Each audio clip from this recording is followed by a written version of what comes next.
Gisa dito. Halo dyan.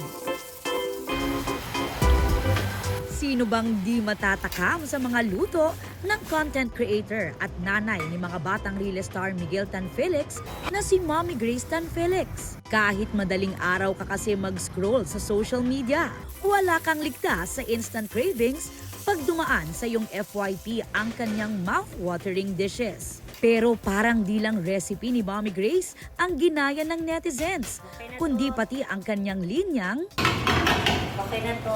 Okay na to. Okay na to. short but sweet pero sinakyan na ng witty skits. Paano raw kung naging doktor si Mommy Grace? Okay na to. May kwelang entry rin ng content creator at sparkle artist na si Mark Oliveros. Doc Grace, iligtas mo siya, Doc Grace. Miss Tan Felix. Okay na to. Ha? Anong okay? na to.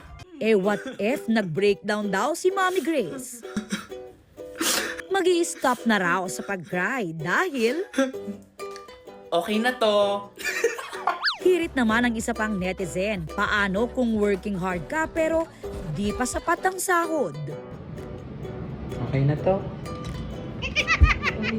Pero ang tanong naman ng iba, bakit nga ba napakarami lagi magluto ni Mommy Grace? Ang dami nagtatanong po niyan. Pero, una kasi, nire-renovate po yung kitchen niya. So, marami siyang magluto para pakain na rin yung gumagawa ng kitchen. Pangalawang dahilan, kasi nasa isang compound po kami. So, kasama rin namin yung mga pamangkin ko, may lola, tito. So, if gusto nila manghingi ng ulam, pwede na. Praktikal din daw ang pamilya ni Miguel kaya kung anong ulam sa tanghali, aabuti na ito hanggang sa gabi. Maging ang mga kasama ni Miguel sa mga batang riles, takam na takam sa mga luto ng kanyang mommy. Ang pinaka naalala ko po sa ganyan, si Sir Roderick Paulate.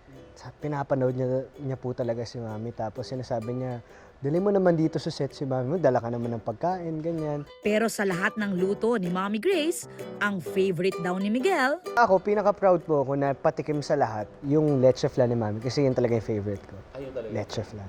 So, pag may chance, pag nagluto si Mami ng leche flan, dadala po talaga. pero FYI, hindi lang naman daw taga-kain ng luto si Miguel.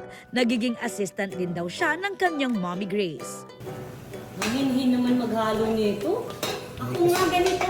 Ganyan. Ayun nga lang, nung mag-isang sumalang sa kusina, Hala, ba't hindi pa mainit yung mantika? Sabi mo, salang ko na. Wala, hindi pa mainit yung oil. Hindi ka pa pwedeng mag-asawa nito. ano naman ang say mo dyan, Isabel Ortega? O siya, ang dami ko ng chika. Okay na to.